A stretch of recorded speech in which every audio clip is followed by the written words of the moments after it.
And then Kibageni, don't talk when I'm talking. You are a first-time MP here. I'm a senior MP. You keep quiet. Yeah, there are times when we are talking serious things.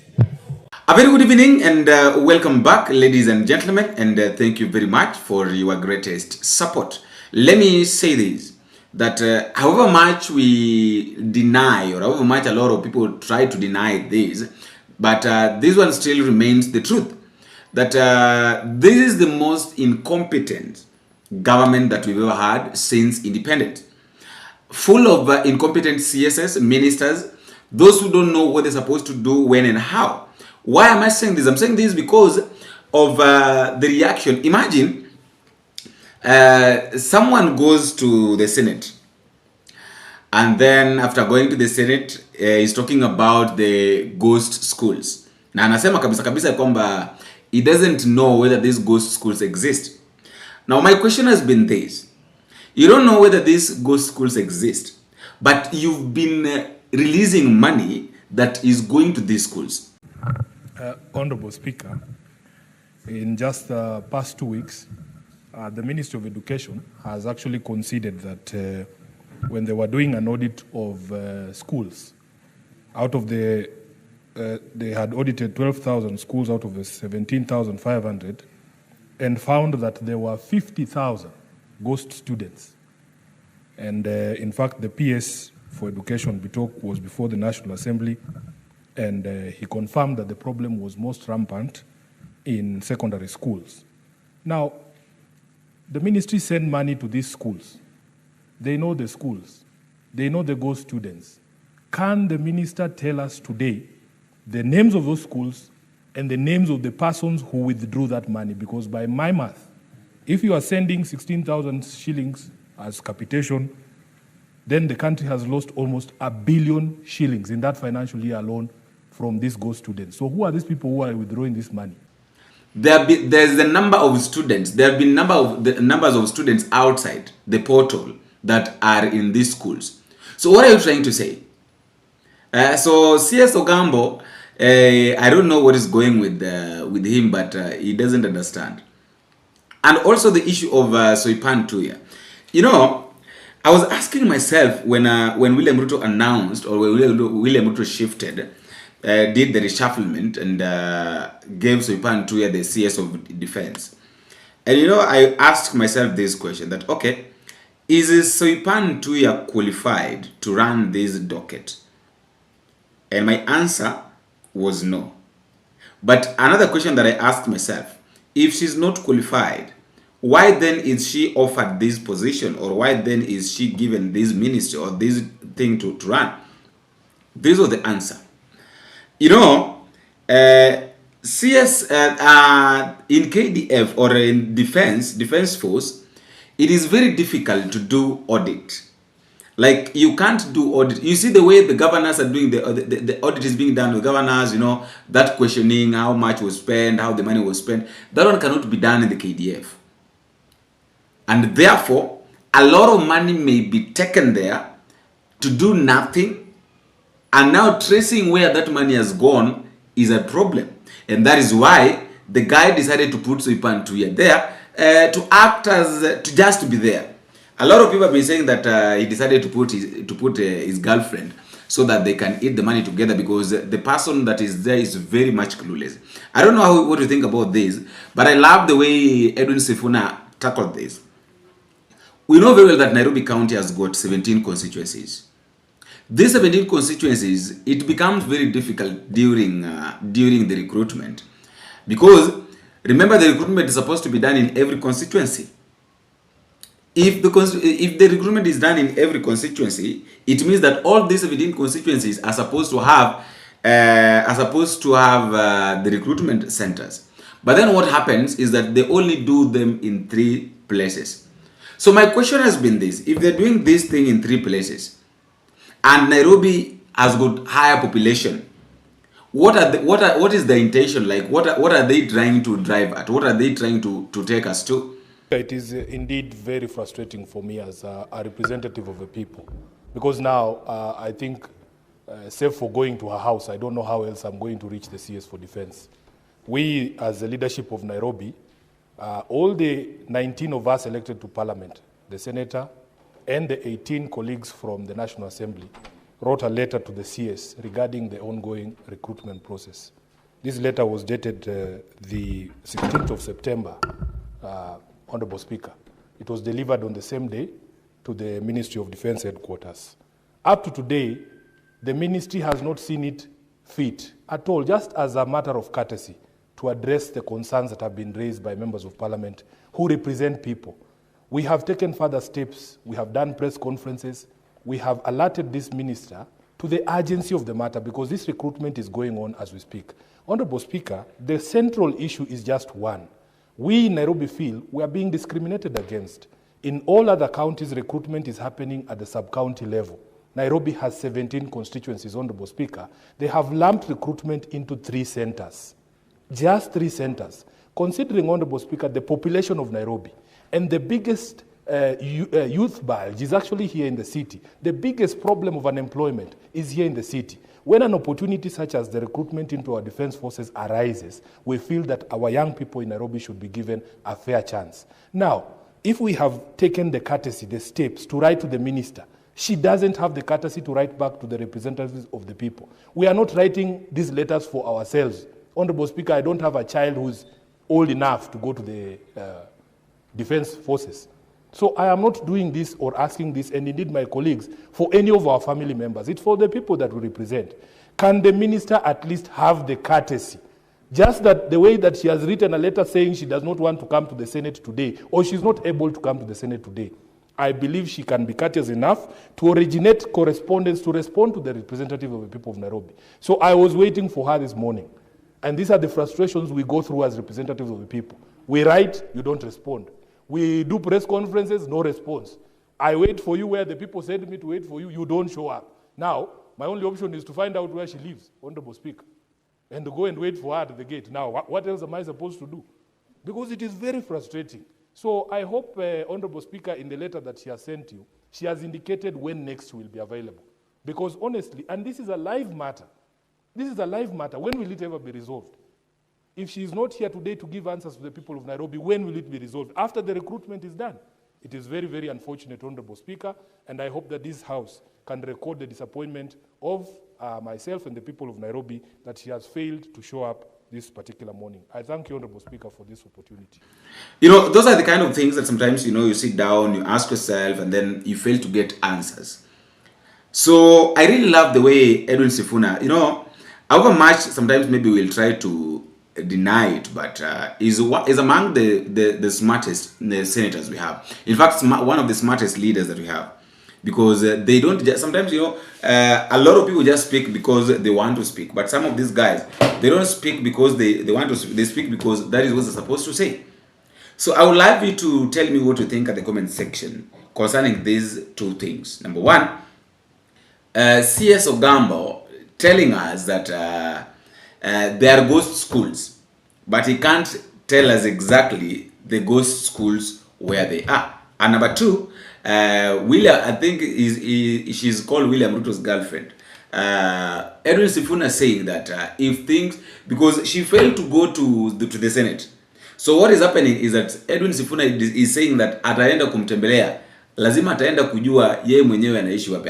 I saw a lot of people online saying that instead of going to the Senate, she decided to go and do her things with William at their place where they normally meet. Anyway, let me also know what you think at the comment section. Until we meet again, I have been your host, Boniface. Tabone. Thank you, Mr. Speaker. Allow me to congratulate the minister. When I follow him, he's committed, and his pronouncements have remained professional. Mr. Speaker, whereas you have told us that you are going to recruit around 24,000 teachers, for which we are happy, given that Kakamega County alone, in my office, I have a list of 6,300 teachers hoping that I can help them to get employed. Can you confirm that it is not the ministry's policy that the only people who should benefit from the recruitment are children who are trained and qualified in science-related courses. If that is the case, as you have directed in the current recruitment, what is the fate of the others who are educated and trained by the government in non-science related courses? Are you telling them that their future has collapsed? Will they ever be employed? Or do you want them to be employed abroad, as the Minister for Labor has been cheating people that they can employ people abroad? These are very serious practical issues. And more so, Mr. Speaker, we have children who are now, in fact, not children, Senator young Boni, adults. you've asked your question. Now you're giving a speech. Allow me just press it a little bit so that the voters know that we are alive to their problems. Mr. Speaker, we have young adults aged 40, 41, 42, 43 years old. They have been waiting to be employed. And there is some rule in the ministry that once you are 45 and above, you cannot be employed. Where will these young people go? Senator for Nairobi City County. Honorable Speaker, in just the past 2 weeks, the Ministry of Education has actually conceded that when they were doing an audit of schools, out of the, they had audited 12,000 schools out of the 17,500 and found that there were 50,000 ghost students. And in fact, the PS for Education, Bitok, was before the National Assembly, and he confirmed that the problem was most rampant in secondary schools. Now, the ministry sent money to these schools. They know the schools. They know the ghost students. Can the minister tell us today the names of those schools and the names of the persons who withdrew that money? Because by my math, if you are sending 16,000 shillings as capitation, then the country has lost almost 1 billion shillings in that financial year alone from these ghost students. So who are these people who are withdrawing this money? Senator Mwanagataya. Honorable Speaker, Bwana CS, I've been to quite a number of schools where I've found JSS classes mangled with primary schools. There's a lot of confusion in those primary schools where you find a graduate teacher, maybe is at the headship of a P1 teacher. I mean, there's a lot of confusion. What are you doing to make sure that you establish an independent JSS structure where we have an JSS which is just started on its own without necessarily having been put in a primary school? Senator Catherine Muma. Thank you, Honorable Speaker, for the opportunity to ask a question. Welcome CS to the Senate. Honorable Speaker, my question to the CS is, would you kindly tell the Senate whether your ministry has been allocated adequate budget to ensure that no school in Kenya is unduly or disadvantaged for lack of resources and capitation? And if the budget you've been given is not adequate, what conversation are you having to ensure that you get this budget? Because we have a responsibility to ensure that no child suffers, particularly in a discriminatory manner where some are assisted and others are not assisted. Senator Fernandi. Thank you, Mr. Speaker. I want to ask the Cabinet Minister of Education, what is his position? Because most of these challenges stem on the running and effectiveness of junior secondary schools. What is the ministry's position on the independence and governance structure of managing junior secondary schools, noting that it is distinct between lower primary schools and upper primary schools. Could you clarify, Mr. Speaker, noting that the JSS have been on the streets demanding that they need to be managed independently? And Mr. Speaker, I want to inform the government chief whip that there is no one cheating anybody. Kasi Maju is a reality. I will take him to some classes after this session. Senator Mbugua. Thank you, Mr. Speaker. CS, a recent inspection of many schools across the country reveals that these labs and the running facilities which are being put up do not have a universal design, and the majority of them are not accessible to the special needs teachers. What is the ministry doing to ensure that the special needs teachers who goes to the normal schools are catered for and they benefit from these facilities? Thank you. Honorable CS, you may now proceed to respond.